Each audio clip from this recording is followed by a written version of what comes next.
Hello everybody, welcome back to the channel. Now, as you can see, we got the tie on, we got the top hollow music going in the background, and you all know what that means. We've got some more Pokemon Sleep news. Now, this time around, we've got a new update coming up. We got maintenance coming up. It's happening tomorrow night at 11:30 p.m. for my local time, running till 4 a.m. Pretty standard.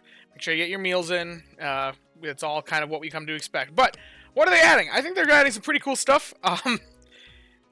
They're really not giving us that much information about some of these things, but I still think it's pretty cool, and I wanted to discuss it because, crazy stuff is going on. And they're kind of just being cheeky about it and not really giving us that much info. So, the addition of 5-star sleep styles in Dynamaxed and Mega Evolved Sleep. What? Why is this just casually in an update? I don't get it, but you know what, these devs, they do some wild stuff, but 5-star sleep styles apparently coming around. They didn't give us that much information. They haven't even been data mined yet, so, well, they can't be data mined yet because the maintenance hasn't actually happened. So, because it's happening those days.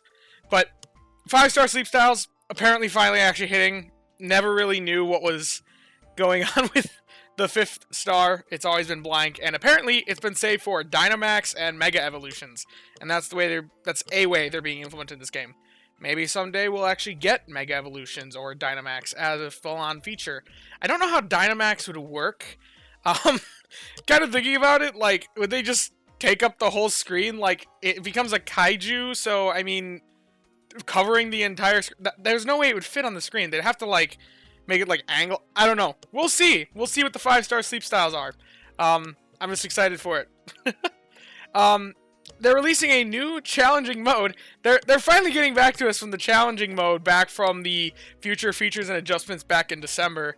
At least this is a new challenging mode. There might be more in the future, but where slower Pokemon can shine. There's that word we've been looking for and keeping our eyes out. In the new game mode, Pokemon that have a longer frequency, if it is normally shorter, and the shorter frequency if it's normally longer. I think this is probably to reflect, like, the concept of Trick Room in the base games. It's a big archetype, and I think this fits really well with Cresselia just recently coming out. Cresselia is notorious in competitive Pokemon as being, like, one of the most reliable Trick Room Pokemon for setting up Trick Room and abusing Trick Room. So, having Trick Room come around just after Cresselia is released is kind of interesting.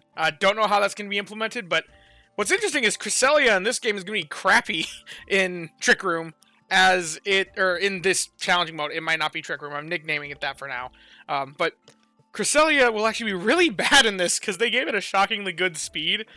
So if they're inverting the speed tiers, then Cresselia is going to just absolutely suck. In fact, I pulled up my frequency chart. Now, there are a few things missing from this frequency chart. I haven't updated it yet to the most recent version. It's still missing Cresselia, and it's missing Muna and Musharna, so I will be updating this eventually. But as of right now, you can see that some of the best Pokemon in the game in a theoretical Trick Room format would be Bonsly and Paldean Wooper. So now might be a time to go start catching Bonslys, and I don't know, not be looking to evolve them into Sudowoodo, because they'll get worse. Like, under-evolved Pokemon are going to be oddly good in this. I wonder if they'll have a way to balance that out, like, under-evolved Pokemon take a penalty for not being evolved, so that, like, only slower, fully evolved Pokemon actually do well. And this might give a place for Slacking to shine, or, what is it, Slowbro?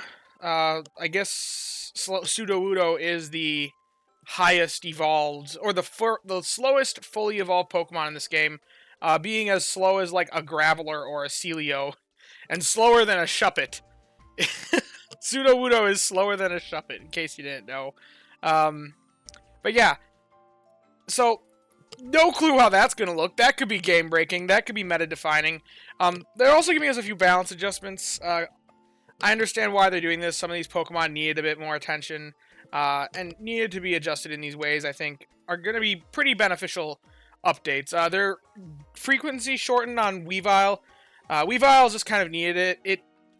It has such a high ingredient rate that, like, it really fights it, so it doesn't produce as many berries as what you're wanting. So realistically, they're giving it more frequency. Because, yeah, let's see. I forgot what is Weavile's ingredient rate. It makes it. I just know that it, like, works so much against it. It's like over 25% if I'm right. I want to double check this. I don't want to give misinformation here. Sneasel is 25.5%. Apparently. Weavile, yeah, 25.1%. So about a quarter of the berries are being eaten by those ingredient procs. So shortening its frequency is going to really help go a long way in making the Pokemon actually produce the amount of berries that's comparable to other Pokemon in this game. It's always been kind of struggling. But then Arbok, they're increasing its ingredient rate slightly, increasing its carry limit and its main skill chance. I've always thought that this could kind of be useful on Arbok. And I'm kind of glad to see them making it a bit more unique and defined in its way. Increasing its ingredient rate might make it that it could actually reliably produce the eggs that we very much so need. There's kind of a shortage of eggs out there, and I think making Arbok like this weird pseudo-ingredient specialist, pseudo-ingredient, pseudo-berry specialist is going to really kind of work in its favor, making it so that we can actually start collecting some of those eggs with the ABB list. As well as sausages. I mean, we'll always take more sausages. There's nothing wrong with that. And then Tyranitar.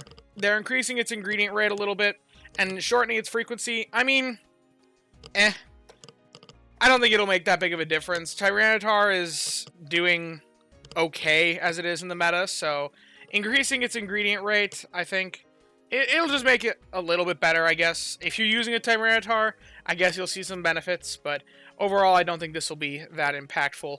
Ginger isn't really that meta of an ingredient as it is. So, additionally, they're talking about new menu styles. New menu styles like this are always welcome. As a reward for maxing out an island's research rank, you'll be able to customize your in-game menus to new custom styles that each island has. So, I assume that this kind of means like when you hit Master 20 at an island, maxing out its research rank, then it gives you like a little reward in game. So maybe like with Lapis Lakeside, you get like a Lapis colored menu that you can click through, customizable menu. I think that could be kind of neat. Right now, Master 20, it's kind of lame when you reach it. Like, it's not lame, it's very exciting. Trust me, as someone who likes to gun for Master 20, it's exciting getting those main skill seeds and sub skill seeds. But once you've gotten it once, it kind of loses its luster because it only has the one-time reward. Now, this wouldn't really help with that, but at least it would show that difference other than just getting a main skill seed and a sub skill seed. So, and then, as always, we just kept the some text adjusted or unified and other small bug fixes and adjustments. But, yeah. I'm really excited about this update. I think this is going to be some pretty game-breaking stuff. I mean, 5-star sleep styles. Who knows how many more Dream Shards we'll be getting with those?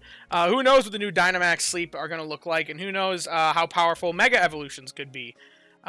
Trick Room, who knows how that's going to operate? Who knows how busted a freaking Bonsly's going to be? And Psyduck as well. Psyduck's got a really high skill trigger rate, so increasing its frequency to be that, like, there's a lot of potential here. A lot of potential for these slower Pokemon to actually shine by reversing the speed tiers. So, yeah, I'm really excited about this. And if you're a little bit confused about why you haven't really, why you've been haven't seen that many other people talk about this yet, it's kind of some in the know information. And if you really want to know a little bit more, then pay very close attention to the date that this announcement was released. I think it's pretty significant in terms of why not so many people are talking about this in the community. So, yeah. Well, if you have enjoyed the video, be sure to leave a like and subscribe. Down in the description, we'll have a link for the Discord. Come join us, hang out, talk about all things Pokemon Sleep and the like. And, yeah. If you feel so called to, you can click the join button. That'll be down there. There's no paywalled content on this channel, but I have it there as an option if you feel you want to support me that way. And as always, I thank you guys for watching and hope that you all have a wonderful day. Bye-bye now.